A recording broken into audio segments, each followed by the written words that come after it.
चित्रलेखा।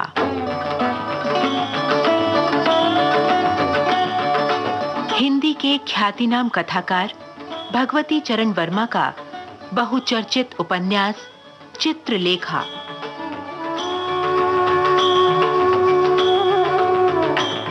मानव मन को झकझोरने वाली पिपासा की आंधी का दुर्लभ चित्र चित्रलेखा।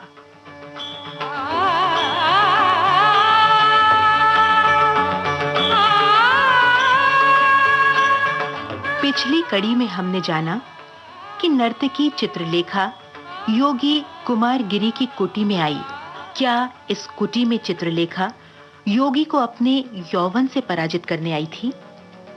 संयम की बेड़ियों में जकड़ी तपस्वी की कामनाएं छटपटा रही थीं। संस्कारों की दीवार बाधा बनी खड़ी थी।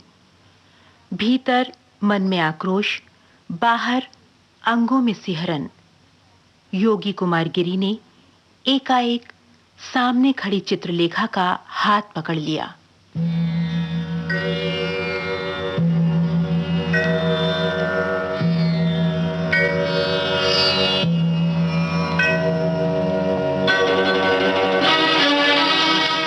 नर्तकी, सच कहना कि फिर तुम यहां छाया की भांति क्यों चली आई हो? इस प्रकार यहां भी मुझे लज्जित करने में तुम्हारा क्या ध्येय है? मैं आई हूं अपने ऊपर विजय पाने वाले से दीक्षित होने के लिए। चित्रलेखा के अलसाए से नेत्रों में न जाने कहां की मदिरा थी। सौरभ से भरा मधुमास था, कंपन से भरा मलय था। चांदनी हंस रही थी, तारकावली मुस्कुरा रही थी। निर्जन प्रदेश में और रात्रि के गहरे सन्नाटे में योगी कुमार गिरी के सामने नर्तकी चित्रलेखा खड़ी थी।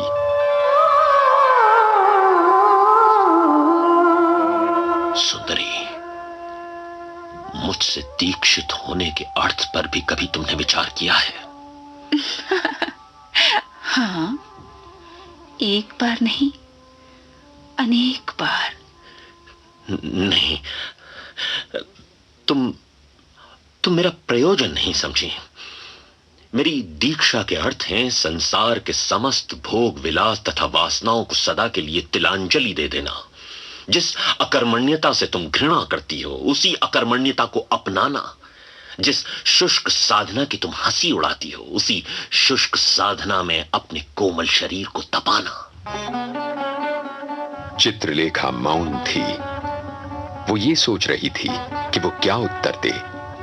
नर्तकी होते हुए भी, दर्शन के विकृत सिद्धांतों की दासी होते हुए भी चित्रलेखा को झूठ बोलने का अभ्यास न था। उसकी आत्मा का उत्तर था नहीं। उसके हृदय की प्रेरणा थी हां। हृदय ने विजय पाई। उसने चित्रलेखा को जीवन का सबसे बड़ा झूठ बोलने को बाध्य किया। योगी, इन सब के लिए तैयार होकर आई हूं मैं। इसके लिए तैयार होकर आई हो? सुंदरी, तुम भूल कर रही हो। जो कुछ तुम करने के लिए प्रस्तुत हो वो बड़ा कठिन काम है। प्रत्येक व्यक्ति ये नहीं कर सकता। जानती हो, ममत्व का विस्मरण बड़ा दुस्साध्य कार्य है। तुम इसे न कर सकोगी। ठीक कहते हो योगी, ये कठिन अवश्य है, पर असंभव नहीं है। योगी कुमार गिरी ने एक बार सिर से पैर तक चित्रलेखा को देखा। चित्रलेखा के वस्त्र शरीर पर वही थे जो वो नृत्य के समय पहने हुए थी। वही सौंदर्य और वही मादकता। चित्रलेखा की आंखों में आकर्षण था और उल्लास था। आज तक कुमार गिरी ने सौंदर्य की ओर ध्यान न दिया था। प्रेम और वासना का क्षेत्र उसके लिए न था। उस सौंदर्य से योगी के हृदय में एक हल्का सा कंपन हुआ। प्रथम बार योगी ने इस कंपन से युक्त सांसारिक सुख का अनुभव किया। वो सुख कितना विचित्र था। उसने कहा, सुंदरी चित्रलेखा, तुम्हें दीक्षा देना कहां तक उचित है, इस पर विचार करना होगा। मैं अभी कुछ नहीं कह सकता। अभी तुम कुछ नहीं कह सकते योगी? क्यों? क्या तुम्हें मुझ पर विश्वास नहीं, या तुम्हें अपने पर ही विश्वास नहीं है? योगी, ये याद रखना, मुझे दीक्षा देने या न देने का अर्थ तुम्हारे लिए चाहे कुछ भी हो, पर मेरे लिए ये जीवन मृत्यु की समस्या है, और इस दृष्टि से तुम्हारा बड़ा उत्तरदायित्व है। यदि किसी के पास जल है और वो व्यक्ति पिपासा कुलित अतिथि को जल देने से इनकार कर उसे प्यास से तड़प तड़प कर मरते देखता है, तो ये समझ रखना वो बहुत बड़े पाप का भागी होता है। उसकी आत्मा को सुख मिलना असंभव है। सुंदरी, तुमसे सारी बातें स्पष्ट रूप से कह दूं। तुम्हें दीक्षा देने में मुझे इसलिए संकोच होता है कि तुम में दर्शन के विकृत सिद्धांतों ने जड़ जमा रखी है। उन सिद्धांतों के साथ तर्क है और उन सिद्धांतों पर विश्वास करने वाले व्यक्ति में प्रभाव। मैं डरता हूं कि कहीं उन सिद्धांतों को तुमसे निकालने की जगह मैं ही ना उसमें फंस जाऊं। नहीं, ये नहीं। कुमारगिरी रुक गया। अपनी मानसिक दुर्बलता को उसने पहली बार अनुभव किया था और अनजाने में प्रकट भी कर दिया था। दुर्भाग्यवश उसने इस दुर्बलता को प्रकट किया एक नर्तकी के सामने। कुमारगिरी को अपने ऊपर क्रोध हुआ। उसका शांत मुख उद्विग्नता से लाल हो गया। सुंदरी, मैंने जो कुछ कहा उसमें कोई प्रयोजन नहीं। अब तुमसे केवल इतनी प्रार्थना है कि तुम यहां से चली जाओ।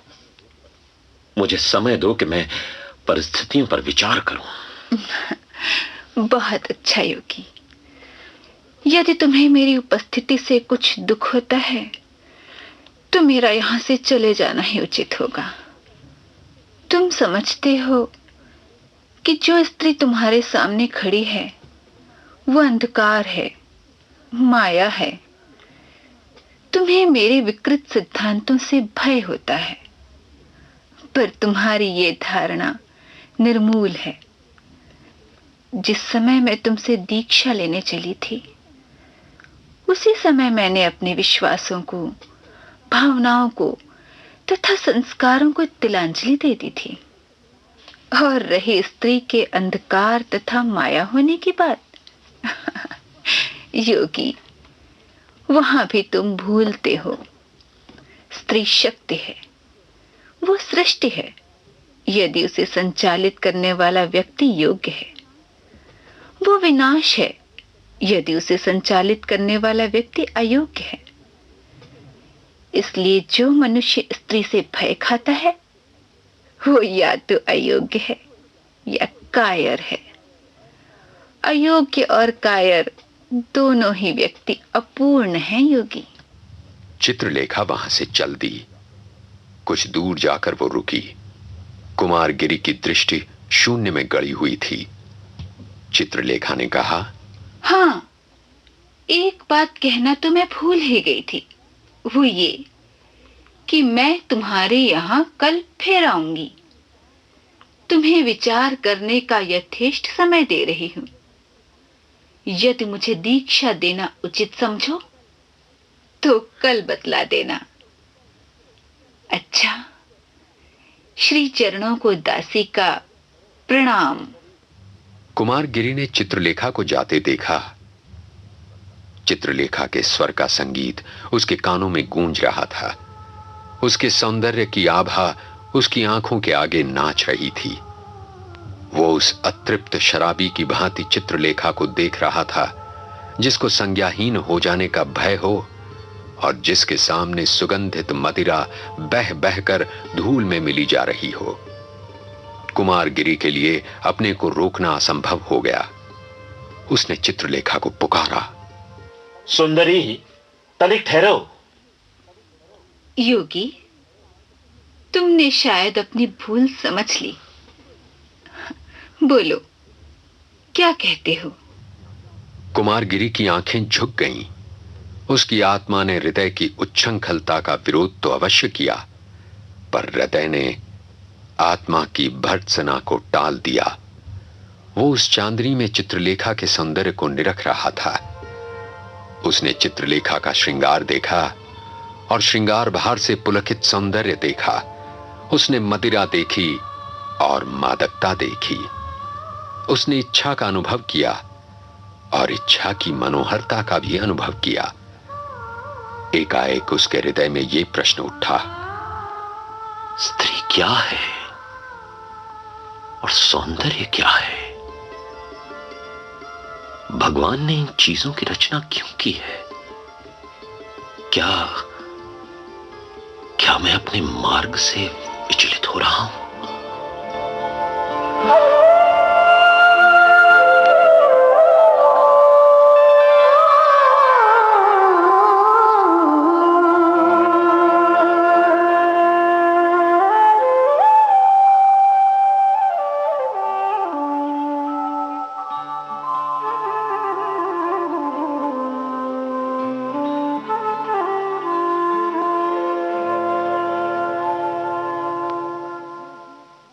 योगी निश्चय ही अपने मार्ग से विचलित हो रहा था, अन्यथा स्त्री और सौंदर्य उसके भीतर प्रश्न बनकर क्यों खड़े होते और भगवान की ये रचनाएं उसे क्यों आकर्षक जान पड़ती। उधर चित्रलेखा भी योगी कुमारगिरी से क्या सचमुच दीक्षा लेने आई थी? योगी की कुटी में इसके आगे क्या घटित हुआ, ये हम पढ़ेंगे उपन्यास की अगली कड़ी में।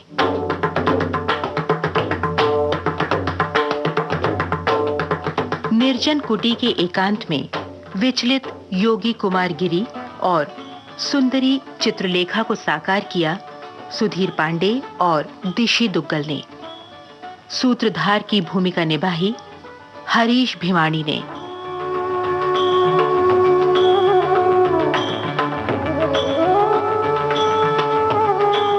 उपन्यास चित्रलेखा के रेडियो पठन की प्रस्तुति में सहायक राजेश मलिक और इस परिकल्पना को साकार करने का दायित्व निभा रहे हैं लोकेंद्र शर्मा और विजय लक्ष्मी छाबड़ा।